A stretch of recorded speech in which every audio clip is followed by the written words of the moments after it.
Twilight Nexus, the Tournament of Ascension. The torchlight flickered ominously across the stone walls of the strategy room, casting long shadows that seemed to dance with a life of their own. Stalker, the infamous rogue of the shadowy depths, leaned against a cold pillar, his form nearly indistinguishable from the darkness that cloaked him. His legendary armor of the shadowy depths, a prize won from an ancient underlord, seemed to absorb what little light touched it. Around a worn map table, the other 7 members of Twilight Nexus gathered, their faces etched with determination and barely contained excitement. The air crackled with tension and the promise of impending violence. Tomorrow, they would face their first opponents in the Tournament of Ascension, a brutal contest that would determine the fate of the 8 continents. Stalker's eyes, hidden beneath the helmet of dark intent, scanned his teammates. Each was a legend in their own right, their names whispered in fear and awe across the lands. Yet here they stood, united in their quest for ultimate power. "Right then," Stalker drawled, his voice low and gravelly. "Let's get on with it. We've got a flag to capture and a continent to win." Indeed. Zephyra Stormweaver, the elemental sovereign, nodded gravely. Her robes crackled with barely contained elemental energy, small sparks of lightning and wisps of flame dancing along the intricate embroidery. Our opponents will be formidable. We must use our resources wisely. "Formidable?" Ranger Thorne Snaremaster, the labyrinth architect, snorted derisively. He idly twirled a wickedly barbed trap between his fingers, the metal glinting dangerously in the torchlight. "They'll be dead before they know what hit them. My traps will see to that." Overconfidence is a quick path to defeat, Rumbled Aegis Ironhide, the impenetrable bulwark. His legendary armor gleamed dully, covered in runes and enchantments that had never been breached. We stick to the plan. Underestimating our enemies could cost us everything. Gaia Terramancer, the living fortress, leaned forward, her eyes glowing with an inner green fire as she studied the map. Vines and moss seemed to grow and recede along her arms as she traced the contours of the battlefield. "The central clearing will be key," She mused. "We fortify there, create a stronghold they can't breach.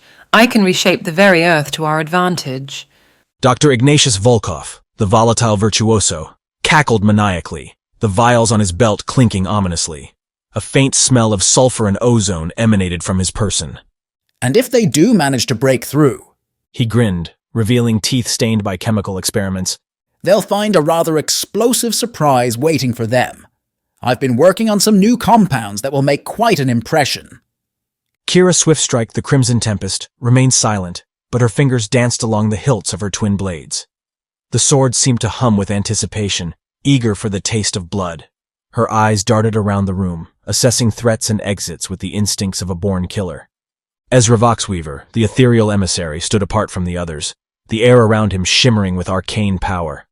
Ancient artifacts hung from his belt and adorned his fingers, each pulsing with barely contained magical energy. When he spoke, his voice seemed to echo from another plane of existence. "We must not forget the true stakes of this contest. The fate of millions hangs in the balance." Stalker pushed off from the wall, his death-touched armor making no sound as he approached the table. "Here's how we play it," He said, his voice low and deadly. "I'll scout ahead, using the armor of the shadowy depths to remain undetected. The helmet of dark intent will guide me along paths unseen by mortal eyes." He pointed to the western flank of the map. "Thorne, you and Kira secure this area. Set your traps. Create a maze of death for anyone foolish enough to approach from that direction." Thorne grinned wickedly, already envisioning the carnage. Kira nodded once, her eyes gleaming with bloodlust. "Gaia, Ezra," Stalker continued. "You'll fortify the center. Gaia, reshape the land to our advantage. Create barriers, pitfalls, anything to slow their advance. Ezra, I want your artifacts primed and ready. Any magic they throw at us, I expect you to counter." The Terramancer and the ethereal emissary exchanged a look of understanding, their powers complementing each other perfectly. "Aegis, Dr. Ignatius. You'll provide support until we're ready for the final push. Aegis, your impenetrable defense will be our anchor. Ignatius, have those new compounds of yours ready to deploy at a moment's notice." The armored warrior thumped his chest in acknowledgement, while the mad scientist giggled with glee. "And Zephyra?" Stalker turned to the elemental sovereign. "You'll remain at our fort. I want you weaving the most powerful elemental magic you can muster. Protect our base and rain hell down on the enemy from afar. Zephyra's eyes glowed with inner fire. It shall be done. The very elements will bend to our will. As they discussed gear and strategy, Stalker felt the familiar weight of his death-touched armor. The Heartstopper chest piece thrummed with its ability to evade detection, while his belt of the unseen held his deadly daggers, the paintbrush and sharpness ready to materialize at a moment's notice. Remember, Stalker cautioned. this is only the first round. We don't want to reveal all our tricks just yet. Use enough to win, but keep our most powerful artifacts in reserve for the bloodier battles to come. Each team member spoke in hushed tones of their chosen gear for this match. Zephyra clutched a staff that crackled with lightning and frost. Thorne patted a bag filled with mechanical marvels and alchemical surprises. Aegis wore only a fraction of his enchanted armor pieces, saving the most potent for later rounds. Gaia wore a circlet of living wood, pulsing with the heartbeat of ancient forests. Dr. Ignatius's belt was laden with vials of swirling ominous liquids. Kira's blades gleamed with a hunger all their own, enchanted to drink the very life force of their victims. Ezra's artifacts hummed with eldritch power, each one a conduit to forces beyond mortal comprehension. As dawn broke on the first day of the match, a booming voice echoed across the battlefield, magically amplified to reach the ears of millions of spectators across the 8 continents. Welcome, citizens, to the Tournament of Ascension! Today marks the beginning of a contest that will shape the very future of our world. In this opening round, we witness the clash between 2 titans of warfare. Twilight Nexus faces off against the Iron Tempest. The announcer's voice dripped with excitement and a hint of bloodlust. Remember, folks, there are no rules against casualties in this fight for continental dominion. These warriors have trained their entire lives for this moment, and the artifacts they wield could reshape reality itself. As the 2 teams took their positions at opposite ends of the vast battlefield, the commentator continued his feverish description. On one side, we have the Iron Tempest.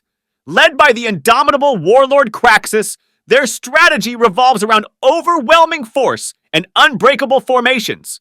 But will their rigid tactics be enough to overcome the adaptability of their opponents? And facing them, the enigmatic Twilight Nexus, a team shrouded in mystery and whispered legends. Will their unconventional methods and legendary artifacts be the key to victory? The battle raged for 10 grueling days, each one filled with heroic feats, devastating losses, and tactical brilliance. The commentator's excitement grew with each passing hour. Day 3, and Stalker lives up to his name. 2 Iron Tempest members ambushed and eliminated before they knew what hit them. The rogue of the shadowy depths proves why he's the most feared assassin in the land. Day 5 sees Gaia Terramancer transforming the central clearing into an impenetrable fortress. Mountains rise and chasms open at her command.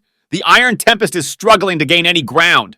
Day 8, and it's looking grim for the Iron Tempest. Twilight Nexus pushes towards their fort, led by the unstoppable Aegis Ironhide, not a single scratch on that legendary armor.